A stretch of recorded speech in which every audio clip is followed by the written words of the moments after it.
Hey, who is that? I see you there sneaking around. Oh no, What were you doing behind that building? I was sneaking around. Sneaking around, huh? What's your name? Haven't I seen you before? My name is Bubba Bigfoot.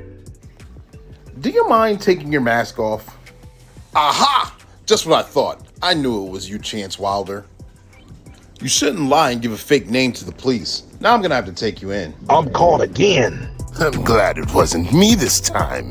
It would have been a real bummer. You should always be honest, upfront, and courteous when dealing with the police.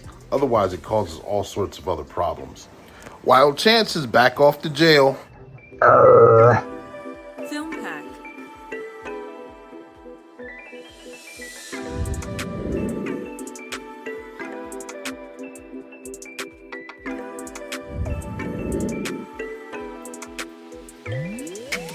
Film Pack. Subscribe now.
Ooh.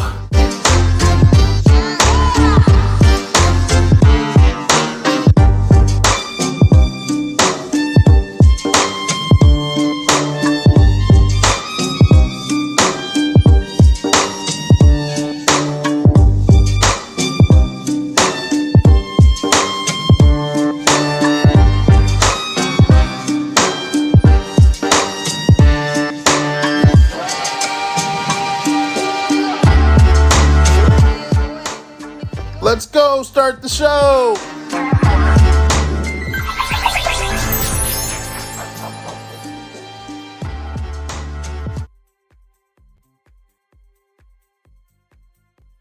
There we go, ladies and gentlemen, boys and girls. Thank you for tuning in to another episode of Black and Blue. This is the podcast where we humanize the badge. We talk about current trends and topics, anywhere from law enforcement to first responders, anything from training and retention to how the job's going to the things that are will make your life better. We talk to new applicants, we talk about to rookies, we talk to seasoned vets, and we talk to retirees on their training experiences and publications and anything that would have to do with law enforcement or anything that's first responder benefit. I see you on here, Gregory Foster. Good evening to you, Jewel. I see you on here as well. Good evening to you too. Thank you guys for tuning in. Make sure you guys tag, like, and share. I'm your host. I'm Coach Clee. I'm your motivational speaker, your empowerment coach, your author, and your favorite baker's favorite baker. Most of you have transitioned from the lab. We're not going to talk about that. That's a couple years ago. Those of you that are on here now, you know that we've been doing this for over a year now on this platform. We've been podcasting for over 3 years now, but on this platform, we've been going live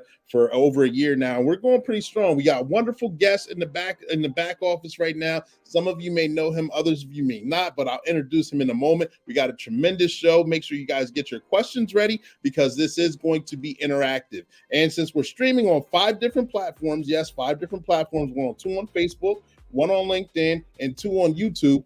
I cannot see who's in here until you put something in the comment section. So if you're looking for a shout out, make sure you put your name and where you're from in the comment section, and we'll give you that shout out. If you have your question, make sure you put your question in the comment section, and we'll answer it to the best of our ability. All right. And like I said, we got the website. It's scrolling below, and it's also in the comment section everywhere except on LinkedIn. LinkedIn won't let me do it in a big group. I don't know why it does that. That's how it is. Workwithclee.com. If you are wanting to be on the show, if you want to do voiceovers for Sergeant Be Safe, anything like that, just text, or not text there. Go to that website and put your information in there, and somebody will respond back to you. All right.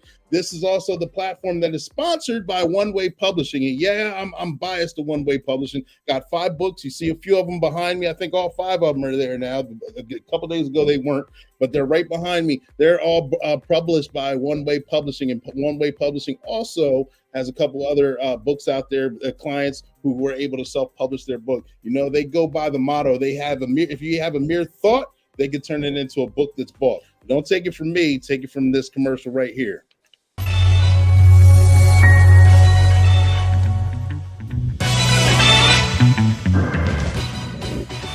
Welcome to One Way Publishing. I'm Sergeant Be Safe, and over there you see Captain Chaos with the K9 Kraken. One Way Publishing has great deals, so we're over here typing up our own books. Everyone has a story to tell, and who better to write the story of your life than you? Even if it's a fiction make-believe book, it can still get done. Here at One Way Publishing, they pride themselves on turning a mere thought into a book that's bought. So Kraken, what do you think about that? Just imagine going to the bookstore and seeing the book that you wrote on the shelves. And that's your tip of the day to get you on your way. Make sure you check out the website workwithclee.com.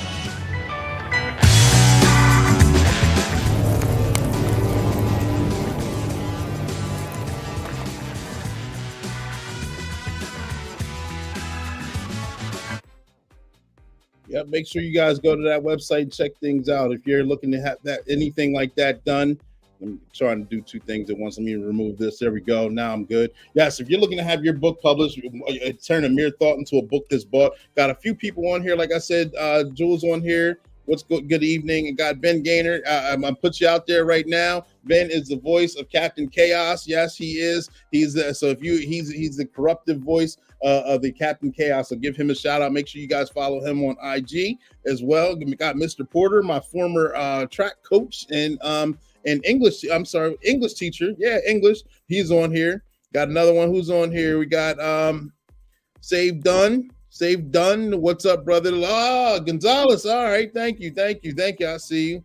I hope everything's going good. Thank you guys for tuning in. We got a special show ready for you now. Ladies and gentlemen, boys and girls, get yourselves ready. All right. I got a special guest that I'm excited to have here because I found him originally on Audible. While working, you guys know I still work the average 9 to 5, and I work that split shift where I'm days and nights and things like that. Save one. Yeah, I'm sorry. I messed it up. It caught me off guard.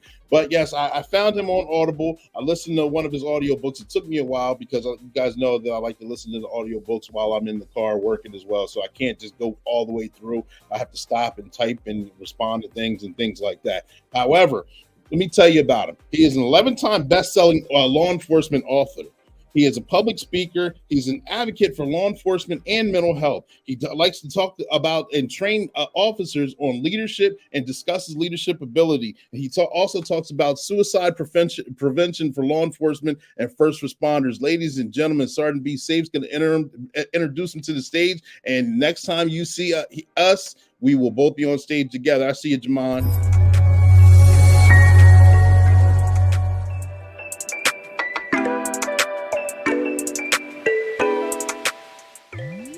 Hello, this is Sergeant Be Safe, and I want to welcome all you viewers and our very special guest to Black and Blue. So get your questions ready and enjoy the show.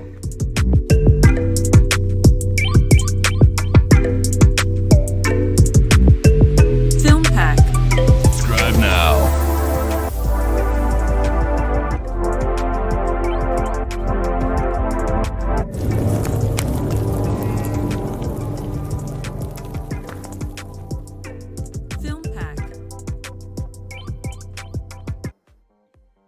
All right, ladies and gentlemen, I will be bringing him to the stage. Make sure you guys keep the engagement up. Get those likes up. Likes are free, ladies and gentlemen, boys and girls. Get those likes up. We're going to have fun, and we're going to have a tremendous message. We got Nick Ruggiero back in the backstage right now. Now I'm bringing him up. Nick, are you there? Hey, what's up, buddy? How are you? I'm wonderful. How are you? I'm excited to have you here. I am pumped. I was excited for this all day. There we go. Thank you. Likewise, I was excited as soon as I came across your book, like I said, on Audible. And then when I finally got through it, because I'm listening to it at work, I'm like, man, he's got an amazing story to tell. So, can you tell us a little bit about yourself? Sure.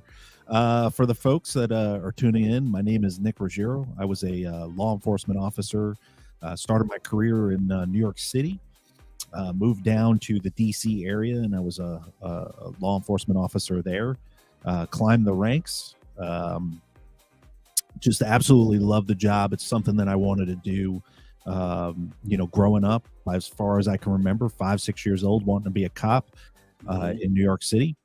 Really into the community policing part. That's what really appealed to me about being a cop. And coming up through the ranks, I saw a lot of stuff. I saw a lot of things behind the scenes at the management level. I did a lot of stuff within the community, a lot of cutting edge stuff with community policing.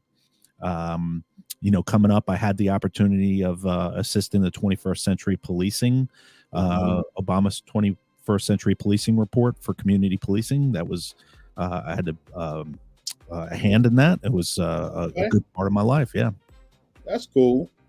And thank you for giving us a little background about yourself. Can you tell us a little bit about how you got into law enforcement? I know you said where you worked in New York City for a while, DC, then got into law enforcement. What gave you that burning desire to actually want to serve the community and serve the public?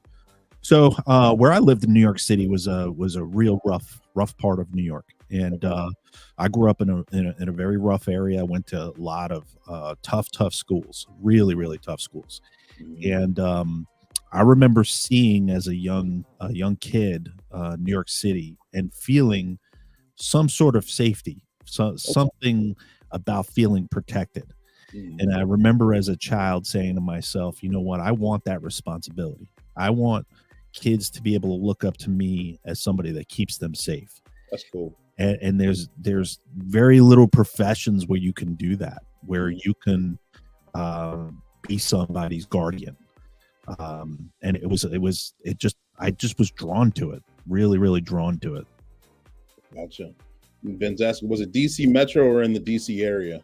In the DC area. I was Alexandria City, which is just right over the bridge. And if anybody knows that area, it's about 15 and a half square miles as a city. It's the largest densely populated city in the United States. Okay. So it is cornered by Maryland and DC. So it made for some real fun adventures. I was going to say, yeah, that's a good area then. Pursuits were amazing in that city. So. Absolutely, man. Wow. What is that? The thoroughfare through there? 95 mainly? 95. Yeah, 95. Yeah. 495 goes through there. Just a matter like that, they can be in DC or in Maryland. Yeah. And coordinating all that as a supervisor when there's a pursuit is so much fun. So much fun. You said he's been there. He loves that area. Absolutely. Yeah, it's a great area. Great area. So, Nick, I know what do you do now? What's your current role and responsibility as far as it comes to law enforcement? So I'm out of law enforcement completely. Okay. I made the decision. Me and my department parted ways. Not in the greatest way. And we can talk about that in detail. I started to see a real issue with mental health within law enforcement. Okay. And so I started a podcast in 2019. And, I started talking about things. I started talking about, mental health. I started talking about suicide and all this other stuff. And at the time, the listeners had no idea that I was one of those folks. In May of 2019, I attempted to take my own life. Right. And it was the stresses of the job. It had nothing to do with what I saw on the job between New York and there. It had nothing to do with that. It was 100% about the leadership behind closed doors, or the lack of leadership within law enforcement. Right. And you know, I had to do something. Like, I had to do something. You know, and I put the podcast out. Eventually, my department was not thrilled with the podcast, and decided, hey, you know what? We need to part ways. Right. And you know, I left the law enforcement profession and wrote my first book, which was The Police Mental Barricade, one that you listened to. Yep. And it says it right in the first chapter. You know, I just attempted to take my own life, and that's the coup de grace in law enforcement. Yes, it is. That's exit stage left, man. You know, so I found my niche. Like, I found my niche, which was talking about things that I can't talk about while I still wear a uniform. Right. You know, and I'm in the private sector now. I'm with a very, very large company. And I talk very, very much about folks, and we'll talk about it later on as part of this. The folks that are kind of like teetering that line. Do I leave law enforcement? What's waiting for me out there? Is there a life outside of law enforcement? You know, I got so much time in. I just got to do this a little bit more. I got to do a little bit more. And we'll talk about that, because I can give you that insight. I can tell you what, once you jump over that fence, what that grass feels like on your feet. And sometimes it's not green, you know, but you have to take you got to crawl and walk and then run, and then the grass is green. So long-winded answer, but that's my spiel, you know. Yes, absolutely. Yes. And you highlighted a couple things that I can't wait to touch on.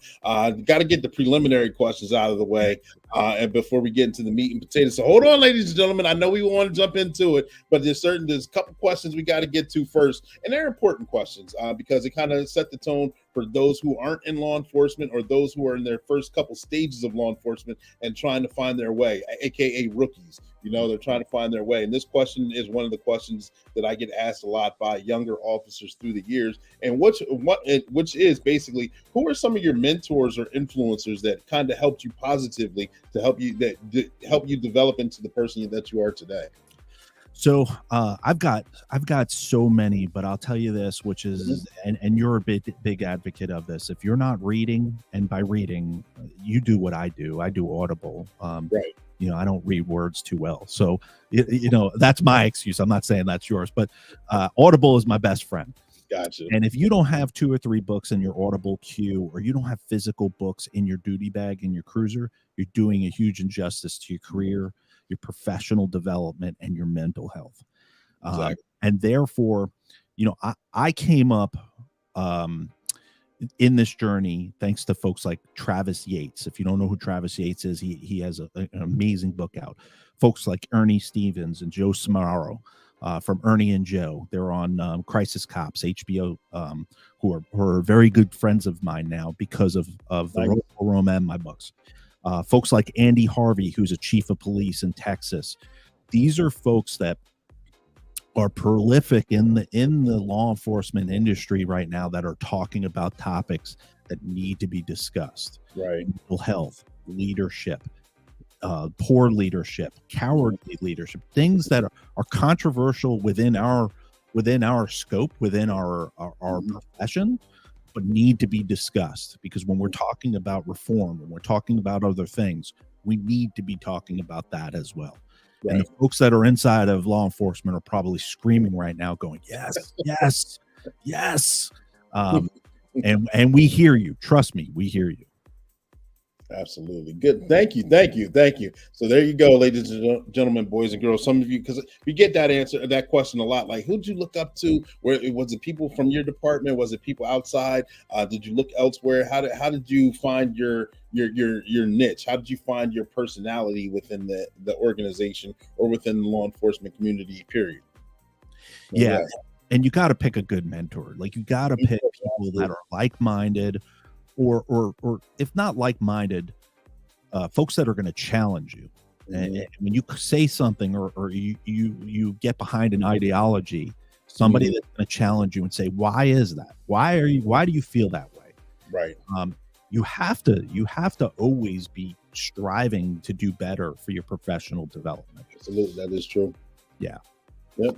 Want to give a couple shout outs to those CDPs on here. Good evening to you. Thank you for tuning in. Got Caven Scott on here. Thank you for tuning in. Also got Sheriff Leroy Martin as sheriff as of this year. He's no longer the sheriff-elect. When he was on the show, he was the sheriff-elect, but he is the sheriff. Greetings, everyone. Thank you for tuning in. Thank you, guys. We appreciate it. I'm gonna kind of fast forward things because I can't wait. We're talking about it anyway. So let's talk about some. You brought it up about leadership and how important leadership is. What are some leadership styles and traits that you may have experienced that you find are some of the best that you may have emulated that you would like to see in law enforcement? And then on the flip side of that coin, what are some of the worst where you could see right through it, or it's just contradicting, narcissistic, very stoic, whatever word you want to fill in the blank for, just those negative styles of leadership? Well, I'll tell you this: the folks that are in law enforcement that are aspiring to climb the ranks, you have to adapt the guardian mindset right now with your peers. And if you're a supervisor or commander, the guardian mindset right now is the key to getting us through a lot of the issues that we're having within law enforcement. Okay. Recruiting is at an all-time low. Recidivism is at an all-time high. The turnstiles are running faster with folks exiting than they are returning. And this is a systemic problem. And the folks that we are bringing on to law enforcement are a different generation. They aren't going to respond to the generation or the type that you and I are used to, that we came up through. The academies that we're used to back in the day, they need to be revamped. We need to be discussing different styles of policing, unorthodox styles of policing, community policing on steroids. If you don't know 5 or 6 people within the community that you're patrolling in, you're doing a huge injustice to your community. Yeah. Now, when folks have to get locked up, they're going to get locked up. They know they have to get locked up. That's just part of doing business. There's a way to do it. There's a responsible way to do it. And if you have that connection with your community, you can walk somebody into handcuffs any day of the week. And I think where we are as a leadership standpoint is that guardian mindset will steer you through many, many storms. What won't steer you through those storms is the dictator mindset, which is what we have been pretty accustomed to in the law enforcement community. Just do what I say, not what I do. Don't follow me, but do what I say. Right. And that has gotten us pretty much to a certain point. But now we're having issues, and not now. We've had issues in law enforcement for the past 10 years. They're under a microscope right now in a way we've never ever seen before.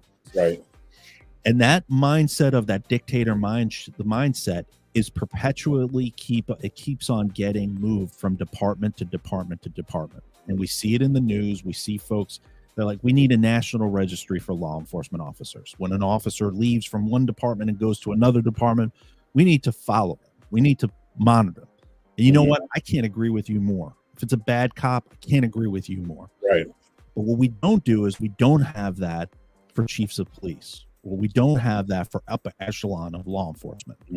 So what happens is a law enforcement agency pushes out a dictator, and 3 months later, we see them being pinned a new badge, chief of police somewhere else.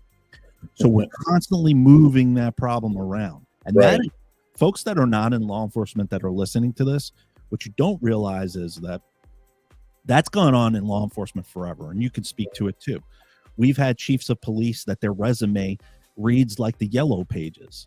Like they've been through 15 departments. And in our profession, that's a good thing. Yeah. But it's wrong. But it's wrong. Like, we get a chief of police that's been at 16 police departments. We're like, yay, we got somebody that's experienced. Knows what they're doing, and figure out, hey, why have they been to 16 different departments? And to folks that aren't in law enforcement, they're going to be like, well, that's a no-brainer. Why wouldn't you look into that? We don't. In law enforcement, we don't. That's the way it's been done. And And so when we talk about reform in law enforcement, everybody wants to talk about it from the bottom up, not from the top down. Mm. And if you want to change the culture of a law enforcement agency, you change it from the top. Change it from the top. And stop putting people into chief positions that have a history of morale killing, dictatorship style of leadership, heavy-handed with internal punishment. Because an unhappy cop in headquarters is 10 times unhappy on the street. Yeah.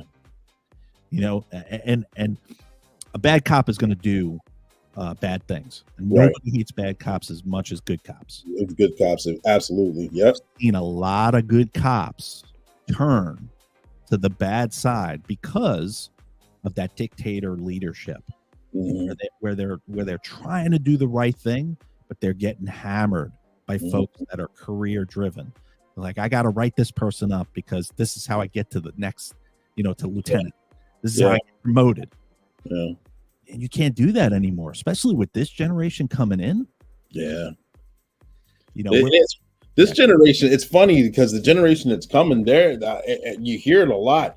I'm looking to do 5-6 years and I'm off to somewhere else and maybe a whole total career change, not just a department or agency change or moving from state to state. They're looking to do, I got the experience, I got the accolades. Okay, I'm off to go, I don't know, be an engineer or something. I don't know, for lack of a better term. But yeah, they're looking to, they got it and move on. They're not looking for the longevity of the 20 to 25 years. And a lot of the new folks that are jumping on, I like to, like, when I go to my local gas station that's like a restaurant inside of it, and I see a rookie come in and I'm like, how long you been on the job? They're like, a year or two or whatever it is. And I'm like, when did you decide that you wanted to be a cop? And like, like late in college. Yeah. And that's scary to me because that's a decision that you made while you were in college. You were like, well, Russian literature isn't working out for me. And law enforcement's hiring at record numbers. Passive background. Yeah. This is a good job for me, like you said, for about 5 years. And then once that Russian literature professor job opens up, I'm golden, We're not seeing folks like you and I at 5-6 years old where we were playing cops and robbers, like it was ingrained on us. Our families were cops and stuff like that. And that's scary for folks that are not in law enforcement. That concerns me because I want to grow up in a community of experienced law enforcement officers. When stuff happens, a terrorist attack or something major happens, I don't want a 4-year officer showing up to try and figure things out. Like, I want that crusty 18-year veteran that's like, oh yeah, I've seen this like 3 times, like, that guy. Yeah. Guys, we're gonna get through this one, and we got it. I need this. I need this. I need that. Yeah. I mean, he's not the great. Like, I wouldn't go to dinner with that guy. That's not a guy I'm gonna invite to my kid's birthday party. But as far as solving crime, that's the guy I want. And I see, not just in my old agency, I see across the country we have 15-year veterans bouncing. Not bouncing to go to another law enforcement agency. They're bouncing to go to Target. They're bouncing to go to the private sector. And the folks that are celebrating that, like, that are like, good, fine. They shouldn't be celebrating that because no idea what you're waiting on. Yeah. No idea. At 3:00 in the morning when somebody's breaking into your house. Like, I want that 15-year veteran. I want that person. And we're losing them for terrible reasons. Just terrible reasons. Yep. And we got a couple comments here on the floor, but I mean, you're talking about the leadership. I remember listening to your book and me not throwing anyone under the bus, just hearing what I heard on that's a certain individual in your leadership came from another state that they were kind of booted out, and it made the papers or made the news or what have you.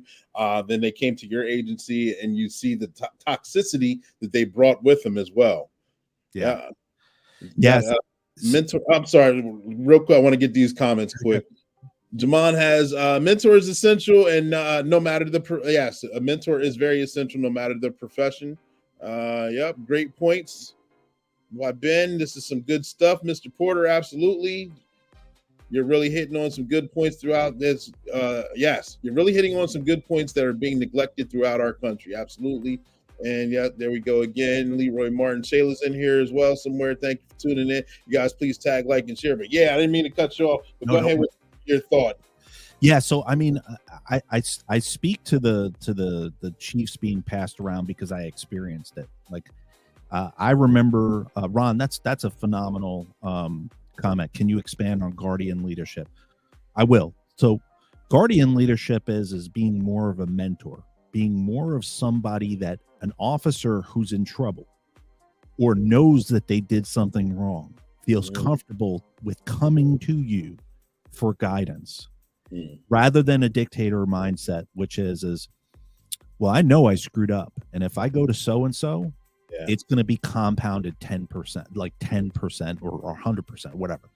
And what happens with that is that officer eventually cultivates that type of mentality where there is no longer a gray area. There is no gray area. A guardian mindset is more of somebody that's out on the street with their officers, leading from the front. When I was a sergeant, I was never in my office while we were working. If my folks were on the street, I was on the street. So when we look at specific incidences right now with law enforcement, specifically incidences in Tennessee and in Chicago and stuff like that, I talk about this a lot on my show and in my books. As a supervisor, when you're listening to the radio, you know your people. You know what their tone of their voice is. You know, the higher their elevation is, the more the adrenaline is pumping. As a supervisor, as a guardian mindset, you should be immediately on your way to that call.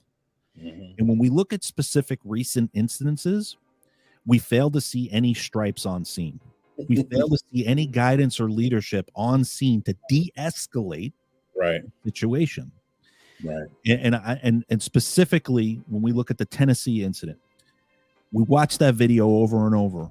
We failed to see anybody with stripes, a butter bar, double butter bar, any sense of leadership to step in and de-escalate the situation and handle it.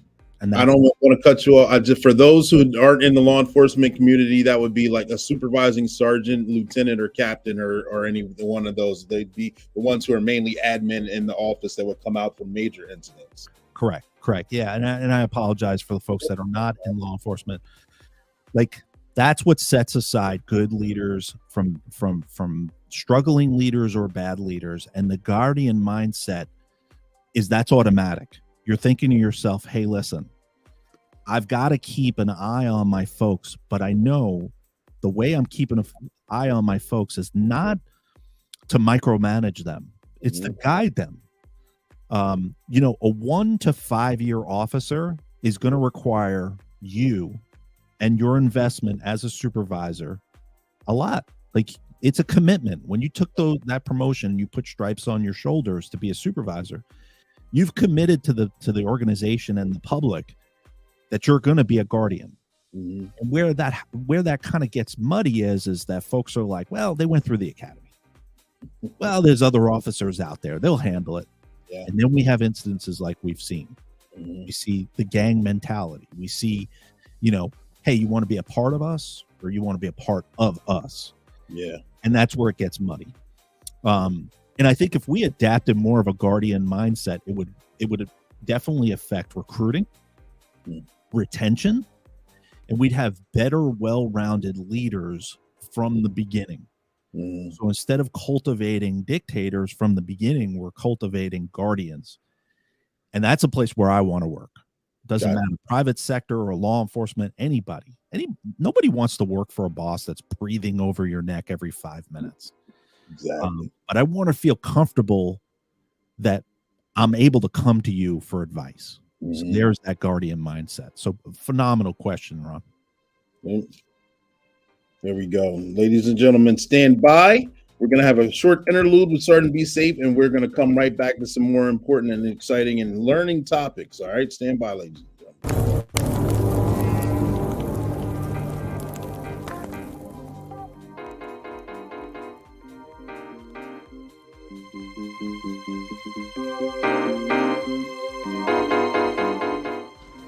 Hey, how you guys doing? This is Sergeant Be Safe, and I'm back in the office again. I know the brand new year has already started, and we're well into 2023. And guess what? It will soon be getting warm outside, and you'll be wanting to do outdoor activities. Be mindful of your surroundings and the company you keep. And if you have to go out by yourself, always keep a vigilant eye. I want you guys to remain safe. Here, I'll give you a scenario. This good citizen decided to take advantage of the warm weather and went for a jog. Look at this guy not paying attention, looking like a straight victim. And here comes treacherous Tony on the prowl. Fortunately, I have with me Captain Chaos and his K9 Kraken. This is your captain speaking. And we'll work together to apprehend treacherous Tony before he does something dangerous. Put him up, treacherous Tony. You're coming with me. All right, I give up. I won't do it again. Listen to Sergeant Be Safe. He gives the best safety tips. Hey, thank you very much. Take it from Captain Chaos and me. I'm Sergeant Be Safe. And that's your tip of the day to get you on your way.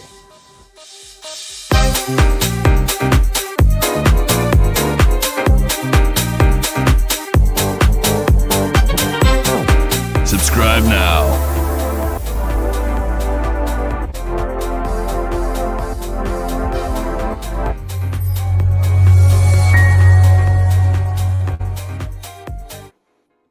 And there we have it, another valuable message from Sergeant Be Safe. And right before that, Ron Porter, sorry, Mr. Porter. It's hard to call you by your first name, Mr. Porter. I'm Ron.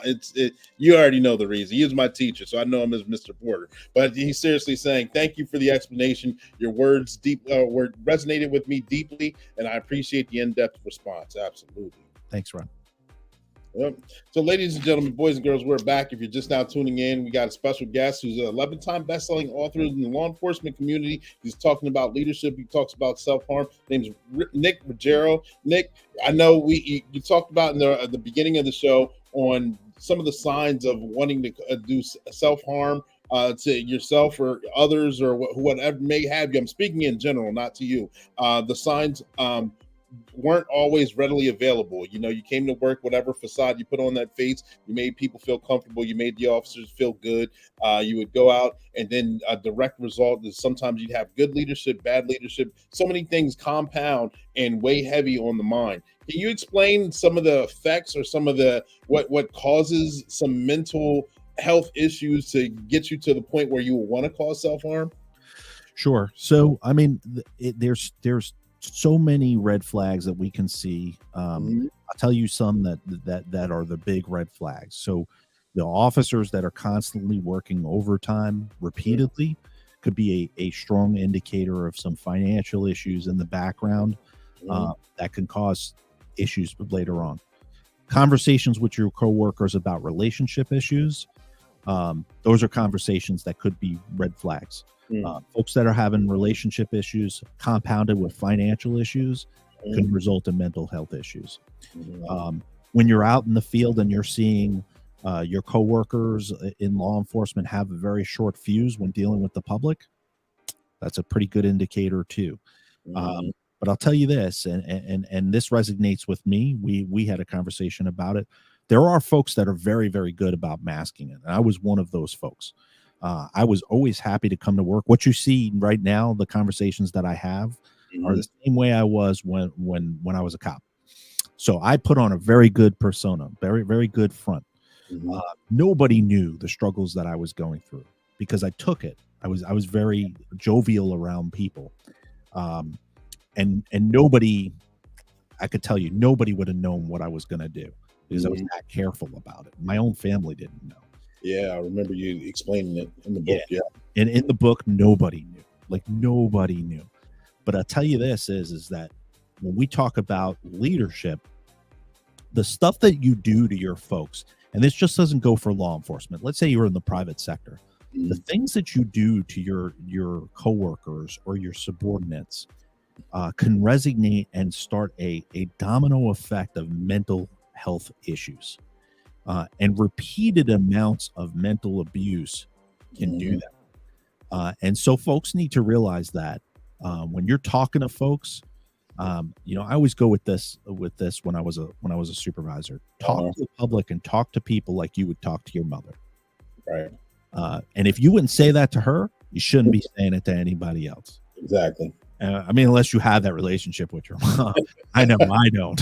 But not like that. No. No, not unless you want a shoe thrown at you or something. But you know, like, so I mean, mental health red flags are all over the place. But the thing is that we have to get in the law enforcement community. We have to get to a comfortable place where it's acceptable for you to come forward and say, "Hey, listen, I'm not okay," and we're still not there.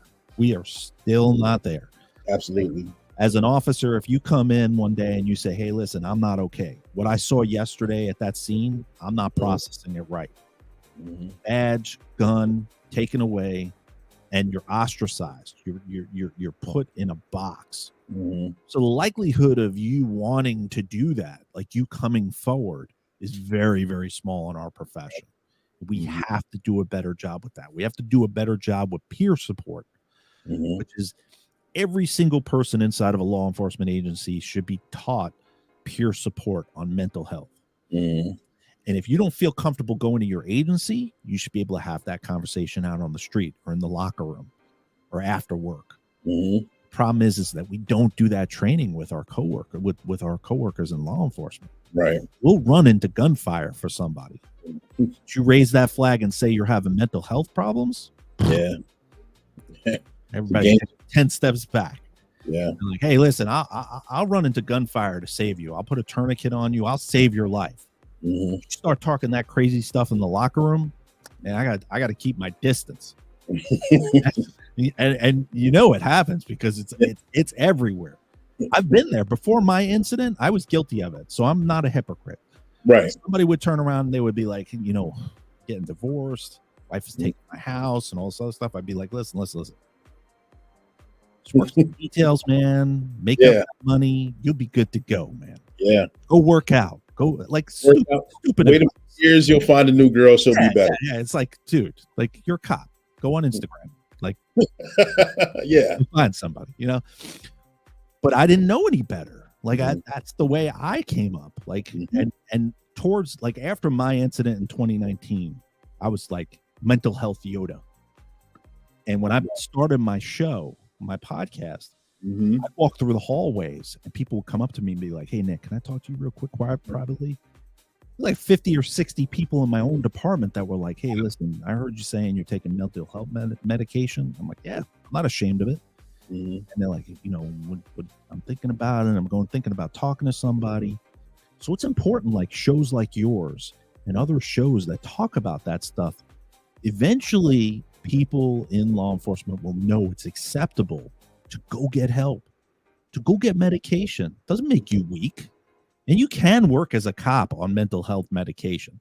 I don't care what the stigma is out there. Like it's not going to change your ability to do your job. Yep. And I know, and at least in this area, for those any officers that are on here from this area, the peer support system does work with our agency. It also works throughout the county, and it works through outside the county as well. So if you don't feel comfortable talking to anyone that you know or anyone that's in the county, you can step outside the county and have a confidential conversation. Yeah, and fairly recently, I've been a big advocate of specific law enforcement law enforcement organizations stepping up to the plate. And I don't want to call any of them out specifically on your show because, you know, I don't want to upset anybody, but I will do it on mine. But I will tell you that there are specific major organizations within law enforcement that support chiefs of police and other organizations that should be having these conversations with our core leaders in law enforcement that are not having these conversations. Right. You can hold a convention and give awards to chiefs of police all day long. But if you're not going to hold a 1-hour session and talk about the elephant in the room, which is that their poor leadership is killing officers. And I'll give you a statistic for those of you that are not in law enforcement to put this into perspective. Today, right now, we're live. This year alone, in 2023, there have been 18 line of duty deaths. That's law enforcement officers killed in the line of duty. Mm-hmm. There have been 19 law enforcement suicides as of today. So there's one more death than line of duty. That's how bad this epidemic is, that folks don't realize that officers are killing themselves at a higher rate than dying on duty through car accidents and shootings or whatever. Suicide is an issue. Yeah. And those of you that are not in law enforcement, look these statistics up. They're legitimate statistics. They're very true and very alarming. Yeah. Yep. And Ben, I didn't forget about your question. I'm bringing it back up here. I know you're eager to get your question put back on the screen. Ben Gaynor right here. As someone like myself who is a 5-year officer, is there a book of yours or even another that you would recommend reading first? Well, Ben, I'm going to do one better for you. I am going to give you a copy of my book for free. There you go. And I'll give my info at the end if you're cool with that. The book that I would highly recommend would be Police Mental Barricade, and not because I wrote it, because I got to be honest with you. When I wrote that book, and we had to talk before we went live, I wrote that book in 7 days. It was right after I got kicked out of my agency, and I couldn't get out of bed. I was so depressed. And my therapist was like, hey, listen, you got to start writing, like journaling, not writing, journaling. And I'm like, I'm not going to journal. I'm not like some 16-year-old kid with a Hello Kitty diary, you know? And I remember slinking out of bed 3 days, not being able to get out, and sitting at my kitchen table and just starting to write. And I was so angry. I was angry at everything. My kids were babies when I first started in law enforcement, and they were grown now. And getting kicked out of law enforcement, it felt like all those years, everything that I missed of my kids was for nothing. And I was angry about it. My marriage was in trouble. I was doing really, really stupid, self-destructive things. And I wrote this book. And now when I read this book, so I didn't read my book for almost over a year. And fairly recently, I listened to it on Audible, like you. Right. And I was going on this business trip, and it was a long trip, and I started listening to it. And I got to tell you, Ben, like I listened to my own book, and that did not feel like me.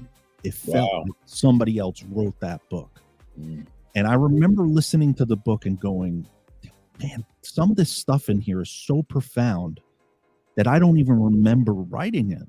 Wow. And I did. And it came out of anger, depression, and disappointment. And now when I read that book, I can look back and be like, wow, look how far I've come. Like, look where I am now, where I can talk about that. And that's the book I would highly recommend if you're looking for a mental health book within the profession, if you're in the profession. If you're not in the profession and you want to know the struggles, go read that book. The next one that I would recommend would definitely be Travis Yates' book, because Travis will speak to the type of leadership you're going to encounter from one on. And he holds nothing back. He holds nothing back. And he's accurate. He's accurate. There are other books out there. I am doing a huge injustice by not naming them all, but I'll tell you, there's a lot of great books out there. But I'll tell you, a lot of these books that are written by doctors and psychiatrists, nothing against them. I nothing against them. A psychiatrist and a therapist saved my life. So nothing against them. But they weren't there at 3 o'clock in the morning. Yeah. They weren't there at 4 o'clock in the morning, like dealing with, sick babies and traffic accidents that are fatalities, poor leadership. They weren't there. Their book is based off of interviewing multiple people with mental health issues. There are very few law enforcement books written by former law enforcement or current law enforcement that are willing to pull the bootstraps up and say, hey, listen, yeah, I almost killed myself. And that's far and few between. Yeah. Thank you for answering. Thank you for answering. And thank you for sharing, because I know it's not easy to be vulnerable, especially on a platform. I know that you have your own podcast and you talked about the story before, but it's still not an easy thing to do, to put it out there. But it is necessary, because like we talked backstage, I don't want to get into too much detail. If you've been in this profession long enough, you either have experience, or you know someone who's experienced some sort of death in the line of duty, or death some sort of suicide while working in the line, that came as a shock to some sort of whatever the situation was, that didn't seem like it was a big deal to you because you weren't dealing with it, but it was something that was enough to take them over the edge. So they're putting that information out there for anyone who could relate or may understand it later is important. And like Shayla said, it's okay not to be okay. Absolutely. Mm-hmm. And Darren's on here. Darren recently retired. Sergeant Cotton, peer support should be in every department. Absolutely. Thank you guys for tuning in. Please tag, like, and share. Yes. And so throughout you started your podcast in 2019, you said, right? Yep. Was their podcast started off as mental therapy to help get some things out for you, or did it kind of start to help other officers or help anyone in the law enforcement community to understand where they may be in their, maybe the first 7 years of their career, the next 7 years, and the last 7, or however the segment may be, however it's broken down, to kind of break it down like, hey, you're here, then you'll start feeling this, or going through this, then you'll start understanding this toward the end. Yeah, and all of the above. So Roll Call Room podcast, when we started it, was my co-host and I, we would talk on the phone, and we would talk about poor law enforcement leadership and what we were going through. And we were part of the union. He was the president, I was the vice president. Gotcha. And we would talk. And one day we were just like, hey, we should just do a podcast. And so we did. Like we were like, we're going to talk about poor law enforcement leadership, but we're not going to say where we worked. We're not going to use names. We're going to be very, very safe, and we'll all get to keep our job. Now, listening to myself, I realize how stupid that is. But at the time, I was like, this would be great. Only like 50 people are going to tune into this thing anyway. And so my department was a small to medium-sized department, 300 sworn. And I was like, you know what? Out of the 300 sworn, probably 100 of them don't even know how to turn on a computer. So, 200 at the most, right? Uh-huh. So we put the first episode out, and I remember like going to bed and waking up the next morning, and it was like, like 1,500 people listened to it. And I called my co-host up, and I was like, dude, 1,500 people listen to it. I think this is bigger than the department, And then by the afternoon, it was like at like 4,000, 5,000, 6,000, 10,000, 15,000, and it kept going. And so I said to him, I was like, listen, we're going to get pulled into internal investigations soon, man. And 4 or 5 episodes in, nothing happened. So then, then we start getting comfortable. We're like, yeah, we're good, man. Home run, 7th episode comes out, get the phone call from the chief. Hey, come up. I want to talk to you. And it was me. And I go up there, and it's HR, him, and the assistant chief. Wow. As soon as I walked in the room, he didn't address me as my last name or my first name. He was like, Roll Call Room Nick. And I was like, oh, I know what this is about. And those of you that are in law enforcement, you do have a First Amendment right, but you really don't.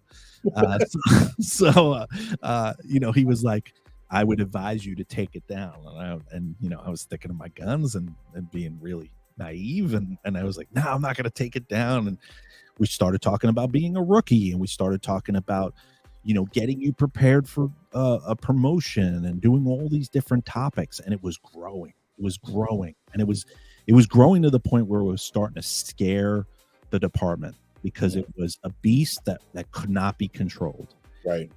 And instead of leaning into it, and I had printed out a lot of emails and gave them to my chief. And these emails were people that were like, listen, I was going to kill myself tomorrow. And I was on patrol like you, I was on patrol, and I started looking at cop podcasts, and I tuned into your show, and I started listening to it. And I was like, you know what? I'm going to do it not tomorrow. I'll do it the next day. And then the next day turned into a week, and it turned into 2 weeks. And then I went and I got help. And I showed him these emails and I said, how could you want this shut down? Yeah, yeah. Why not lean into it? Why not be a cutting edge department and be the first law enforcement agency to sanction it, to be like, we get behind this. Yeah. And he just wasn't having it. And then within 4 months, I was out of a job. I was out. I was gone. And it was not about the podcast. So those of you that know anything about law enforcement, they never get you for that thing. It's like a velociraptor comes around and they figure out the other way. Yeah. I was out the door for something completely different, something that had nothing to do with the podcast. And that was hard to swallow. Right. Because I knew the real reason why I was no longer in law enforcement, a job that I wanted since I was 5 years old. Yeah. So, that podcast and those books behind me come with a price, but it's a price that I'm willing to pay because, and we talked about this before we went live, I saved a lot of lives as a cop. I mean, a lot. I can't even count. Mm-hmm. But I'll tell you this, I saved more lives with every one of those books and a podcast more than being a cop. Yeah. That's crazy. That's just crazy. The emails and the stories and the comments and stuff. Folks are like, I read your book. I was going to kill myself. Now I'm not going to kill myself. That's profound. That's powerful. Yeah. That's powerful. So long-winded answer, but yeah. Yeah, great answer. And again, thank you for sharing because you're the voice that a lot of us need to hear. And you're the voice that a lot of us, you say the things a lot of us may think or cannot say, or for whatever reasons. So to actually have someone be an advocate and get out there and speak and be a speaker and hold the flashlight to show that I'll get you through this tunnel. There is a light. We just got to get there. And the save lives is very, like you said, profound. It's something that's needed. I know from experience, you go through the academy and you think, yeah, I can't wait to get to the academy. You go through that. Then once you actually start, like, yeah, the academy didn't teach you nothing. Learn from me. Then you go on this domestic, you go on this accident, you go through different levels of experiences. And then finally you find your way. And then after you find your way, you find out what kind of officer you are, what kind of style, how to talk to people. And then you're like, oh, I'm in the groove. And then you're feeling good. Then all of a sudden, all those traumatic events and all those tragedies and all those talking tos and everything just kind of hit, and they hit with those arrows. They stick a little harder after a while. They don't just bounce off of you anymore. And then you're like, who do I talk to for this? Or how can I explain this? Or why does this hurt? But I better not say it hurts because I think it's just me who's feeling this. But to have someone who actually went through it and to be able to explain it and lean on you can learn from that. Yeah, and I'll speak a little bit also about, it's not only about like while you're on the job. When you make the decision to leave the job or you retire the job, the real mental health problems really start coming. When I left law enforcement, not between New York and where I worked, I had close to 20 years on the job. Okay, never had a nightmare. I could see a fatality accident and sleep like a baby that night. And that doesn't make me cold or callous or anything of that sort. There's a reason for it, and I'll explain. When I left law enforcement, it was almost every night for 3 months straight. I had a nightmare. I couldn't sleep. I was severely sleep deprived because all these memories were coming back. Wow. And I went to therapy and I was like, I can't do this. I need medicine to like go to sleep, because I was self-medicating. I was taking Benadryl or NyQuil or whatever I can do to go to sleep, but I was still having nightmares. And what it is that when you do this job for a long period of time, you take that stuff and you cram it in the back of your brain because you go, listen, I can't deal with this right now, because then I wouldn't be able to come to work every day. I can't deal with that every day. So I'm going to put it away.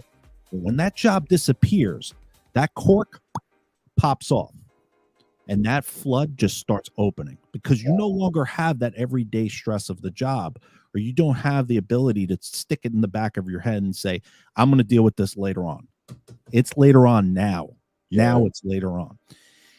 And so retirees, if you look at statistics, retirees die within 5 years of retiring. And retirees have a record number of suicides. That's a direct correlation of what I just spoke about. And if you don't know how to process that, or you're not warned, it'll come to you and you'll be like, these nightmares, I don't know where these nightmares are coming from. And it's perfectly normal. It's perfectly natural. But what's not normal and what you shouldn't do is just not talk about it. Like just to the side. Big advocate for therapy. If you're not doing therapy, even when you're on the job, you're doing a huge injustice to yourself.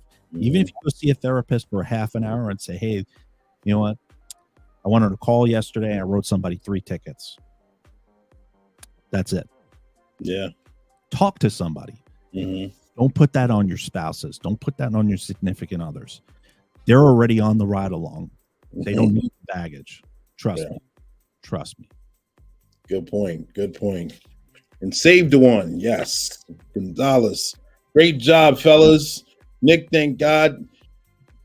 I'm sorry. Thank God that he's constantly using you. We are proud of you both. We're proud of you both to serve Black and Blue. God bless. I have to Zoom. Thank you for tuning in. Thank you, guys. Great advice from Shayla. And you guys, I do know how to read. This print is very little, and my screen's far away, so I'm sorry if I stutter over words. You're doing better than me. Thank you, thank you. And plus, I got a bright light in front of me, too. You guys can't see that, so it's shining in my face. That's no excuse. But real quick, I'm going to jump to a Sergeant Be Safe commercial, and we're going to come right back because there's another question that comes up very often that I want to get out and ask this question as well. So you guys stay tuned. We'll be right back.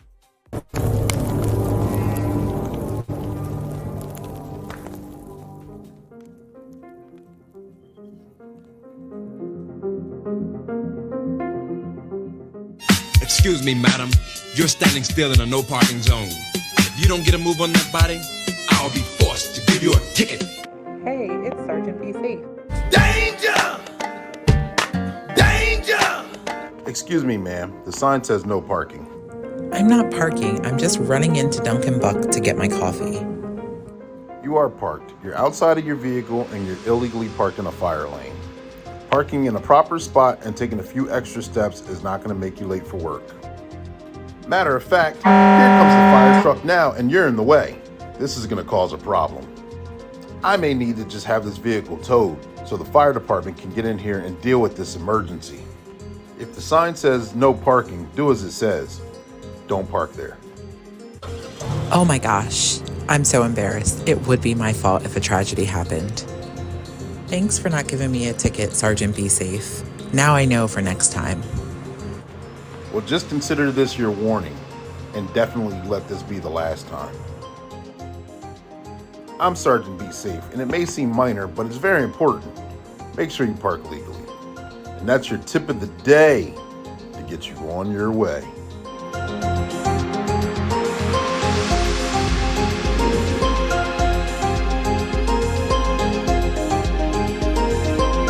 Subscribe now.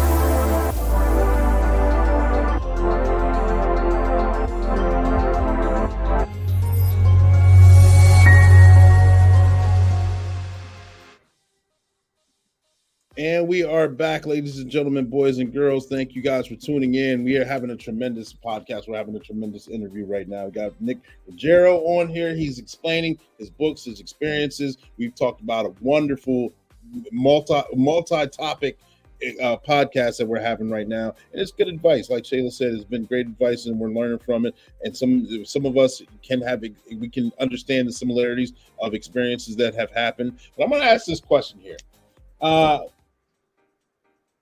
Since 2019, the beer virus has happened. The world has been changing for multiple professions, not just law enforcement. And you got a couple young adults that are coming out of high school relatively soon, that are graduating from college relatively soon. And they come on, they watch the replay, and they're like, I thought about law enforcement, but you guys seem like you're in trouble like every other year for something. So I don't know. I wanted to, but I don't.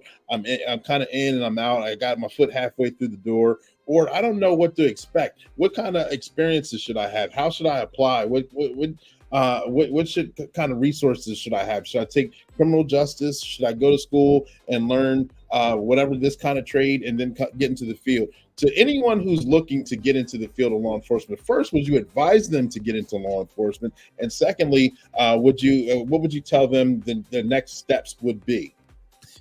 Well, I'll tell you this: is law enforcement was the greatest job that I ever had when I was happy there. Like when I had the best leadership, it was the greatest job in the world, and I wouldn't trade it for the world. The experiences that I had there shaped my life in ways that I can't even tell you. I made connections with people in the community that I still talk to. People, kids that I used to run after and jump over fences before weight set in. I'm in touch with that have graduated college and been in the military, and there's nothing like that in this world. Like unless you're a coach or a mentor of some sort. I'll tell you this is it's a different game now. Like it's a completely different game, law enforcement. If you truly want to get into this profession, and I say it's a profession, but I use that very, very lightly because it's slowly turning into a job. It's slowly turning into a job rather than a profession and a career, which is scary. But if you truly want to get into this, I encourage you to do a couple of things. One, I encourage you to go do a ride along. Because before you do this job, what you see on live PD and what you see on TV is completely different than what reality is. And you go a ride along, you're going to see that a majority of your shift is mundane stuff. You can speak to this too. You know, it's not running and gunning, 11 and a half hours out of your 12-hour shift. It ain't that. Trust me, it's not. There's a lot of mundane things. There's a lot of things that you need to give up to do this profession. Your personal and professional, your personal life muddies into your professional life, and you have to be prepared to take a step backwards. You have to be prepared off duty to have the same conduct that you would on duty, which is professional. I'll tell you this also. If you're really thinking about being in law enforcement, you need to make sure you surround yourself with as much culture as you possibly can. And what I mean by that is that if you have lived a sheltered life your whole entire life, or you've lived in a cultured area, one particular area your whole entire life, you would do yourself major justice by starting to volunteer in different demographics of the community to get an idea and to learn some empathy. Right. And to really see the struggle that people face out in the community. What we see is we see folks that have been sheltered their whole entire life. They go to college and they get out, and their first interaction with people that's the opposite of them is when they're a cop. Yeah. And they get into an altercation with that person that they're not normally used to encountering. And fear sets in. Yeah. And human behavior is that with fear is to defend yourself, or what you think you're defending yourself. And we have a lot. We're like Batman. We got a lot of stuff on us. So you start reaching for things that you shouldn't be reaching for. And I feel like my upbringing, where I came from in New York City, blessed me with the fact that I'm able to use this more than any other weapon that I had on me. I can go up to 8 gangbangers and talk to them for 7 hours straight and not get fisticuffs with them. I can talk a career criminal into handcuffs just with the way that I have a conversation with them. And that's something that you have to cultivate over time. Right. You can't force it. Right. But if you're not doing that stuff before you think about coming into this profession, you're not going to be successful at all.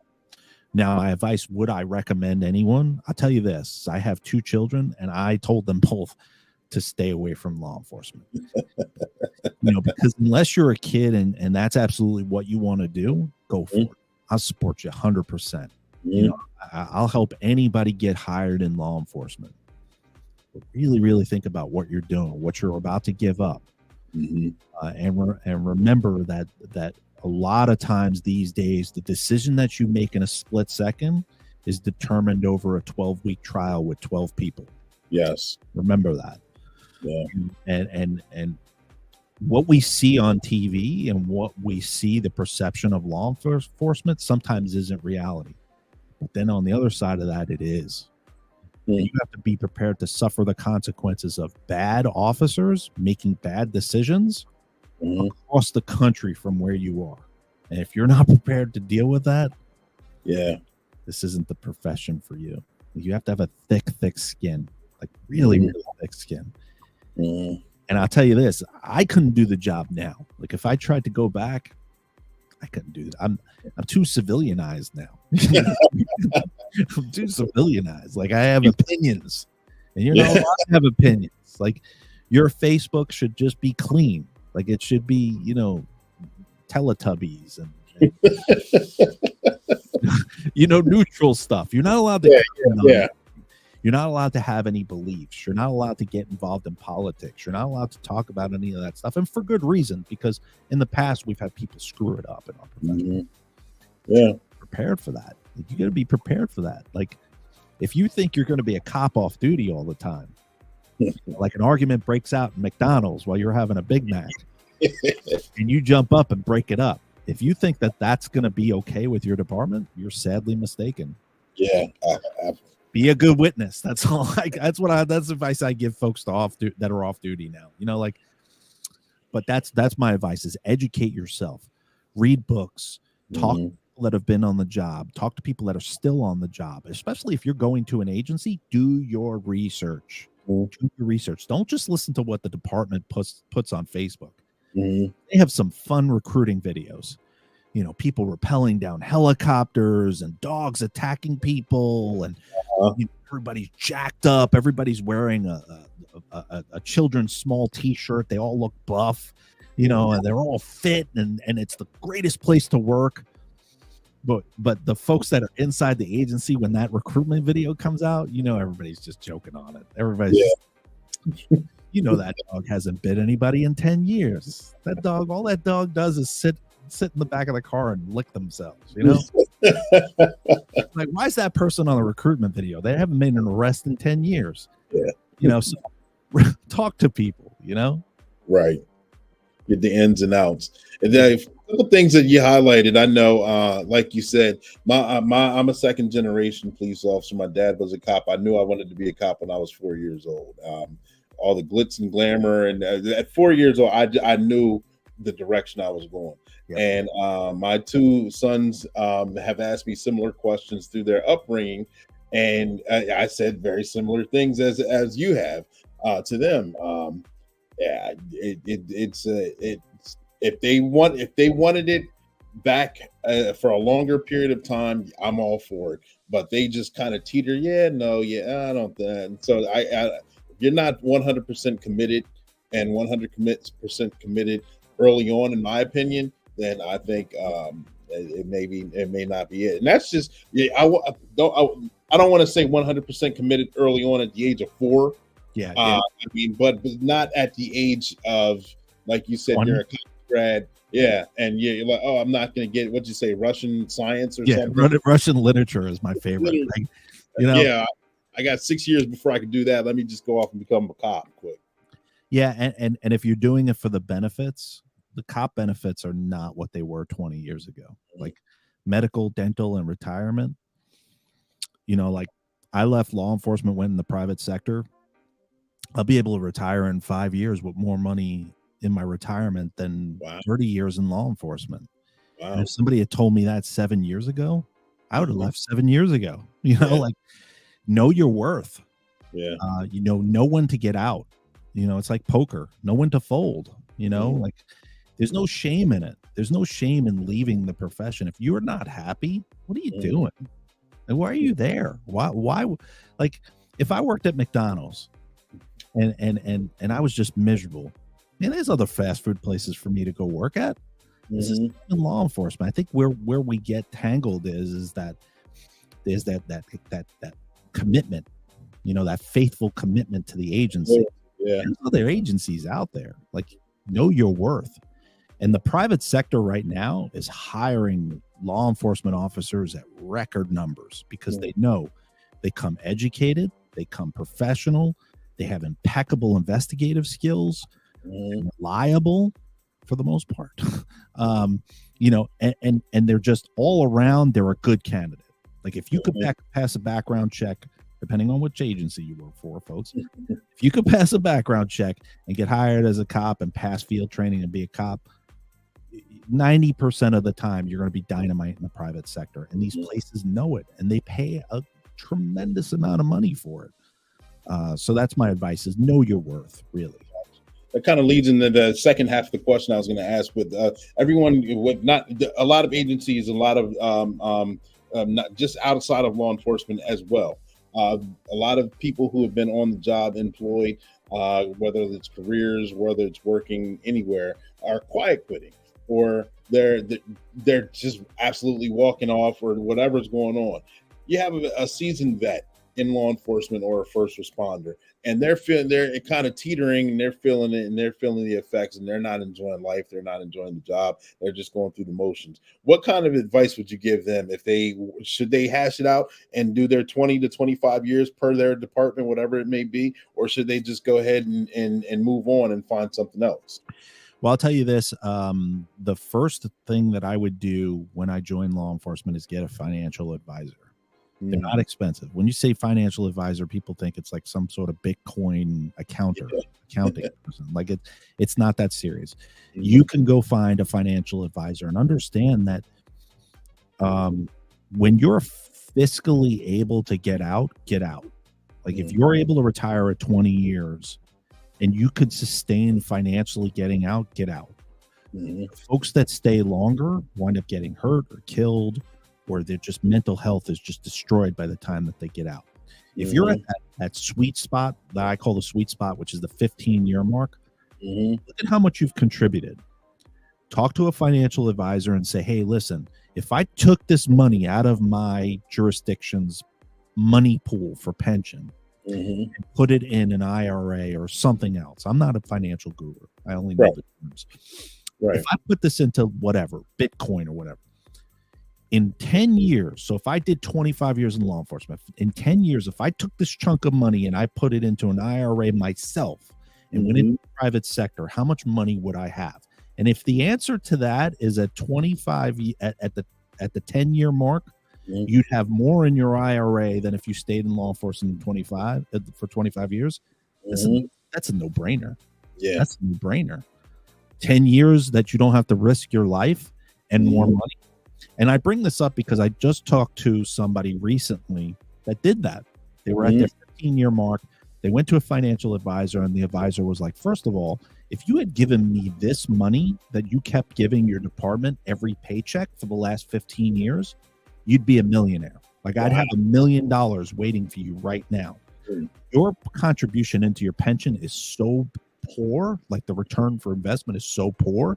And the reason for that is agencies or municipalities stretch it out to keep you there as long as possible, but they take your money and your interest in a pool. So he went, and the financial advisor was like, well, listen, if you leave right now and you give me exactly what you've been giving them for 15 years, this amount every 2 weeks, plus what you have already in the 15-year pool, in 10 years, I can guarantee you $900,000 ready to go for you to retire. And he was like, he told me, he was like, Nick, I couldn't believe it. Like, why would I stay? Like, why would I stay? And I'm not advocating for people to leave law enforcement in record numbers. What I am advocating for is know your worth, know when to pull out, know when to cash out, and just be fiscally responsible. Because as cops, we're not. Like as first responders, we're not, man. We live paycheck to paycheck half the time. If we make $10, we spend 15. This is how we're wired. Thank you. And ladies and gentlemen, boys and girls, we appreciate you tuning in. Nick, we had a great conversation. I don't know, through the course of conversation, I may have skipped a question or I may have jogged your memory. Is there anything that you would like to put out there? Anything else that you would like to say right now? The floor is yours. Oh, yeah. One thing, definitely make sure you put out your contact information as well for anyone who wants to follow your podcast. It's scrolling below. Or make sure he's on Amazon as well, or Audible if you're listening to Audible books. But I don't want to steal his thunder. I'll let him go ahead and do that. Yeah. So here's my gift to the listeners. Go ahead and message Clee, and I am giving away 5 e-copies of my book for free, and I'm also giving 5 hard copy books just message him. He'll pick the 10 folks that they'll go out to. You could reach me at nick@rollcallroom.com. Any questions that you have, any insights that you have, please don't hesitate to reach out. I try and answer my emails as quickly as they come in. So understand that, there is somebody out there to talk to you. And if I don't have the right answer for you, I'm going to steer you in the right direction. So that's my spiel. And again, you can find me on Audible and on Amazon. And my books are under Nicholas Ruggiero. I go Nick short. So I appreciate everybody tuning in. And, more importantly, just take care of yourself. Absolutely. Thank you for sharing that. And I will make sure that information and those books and those gifts from Nick get distributed. So you guys stay tuned. Don't start hounding me as soon as the live's over and asking who it is. I'm not telling anyone who it is until we get all that situated. But we do want to thank Nick for coming on here and blessing us with a gift. And it's beneficial because it's needed information. Absolutely. There we go. We got a great live. Yes, fantastic live. Absolutely. Dropped a lot of nuggets and said some things that most people are afraid of. Absolutely. Yes. Thank you guys. And thank you, Nick, for making yourself available again. I'm another one, Darren. Great show. Continued success to you both. Thank you. Thank you. I'm a big fan of you. I found you on Audible first before I found you on LinkedIn. So I'm happy that I was able to make the connection. I'm happy that you were able to come on here. You gave a tremendous live. I'm glad things are working out for you in your favor. I'm glad you're able to be a beacon to law enforcement and first responders, those who have going through similar situations, that you're able to help them through. I appreciate it, man. And you keep doing what you're doing. We talked about this before. It's shows like this that continue the conversation that needs to be had. So folks that are tuning in, you are really contributing in a way that you have no idea. So I appreciate that. Yep. Thank you. And Shayla says she learned a lot. Great live. Thank you. Thank you. Absolutely. Thank you guys for tuning in. This is Black and Blue. We go live weekly at 7 p.m. Eastern Standard Time. We will be going live next week with a special guest. I'm not going to tell you who he is, who they are, because I want you to tune in and get this information. We have fun. Make sure you guys tag, like, and share this information because it's important to get that information out there. It's important to learn from this. If you're already in law enforcement, it's important to grasp a hold of this. If you're looking to get in law enforcement, make sure, like Nick said, do your research, do your studying, learn from the experience, guys. See if this is for you. And if this is for you, make sure you find yourself the right mentor and the right leadership so you can flourish and go ahead and be the officer that you need to be. Thank you guys for tuning in. This is Black and Blue 10-4, over and out.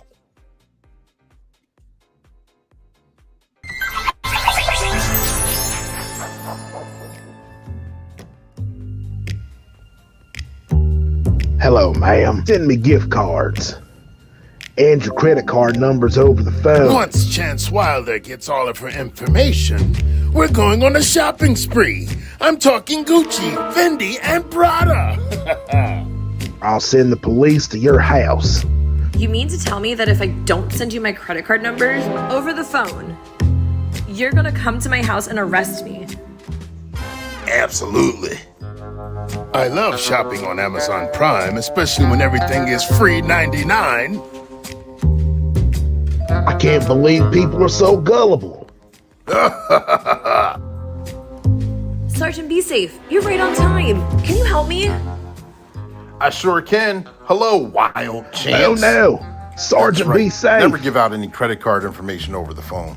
I can't believe you led Be Safe right to us. Run, you fool. Me? It isn't my fault. It was your idea. You're caught and going back to jail. Remember, folks, don't buy gift cards and give that or credit card information over the phone, especially to a stranger. It could be Chance Wilder and his partner getting ready to rob you blind.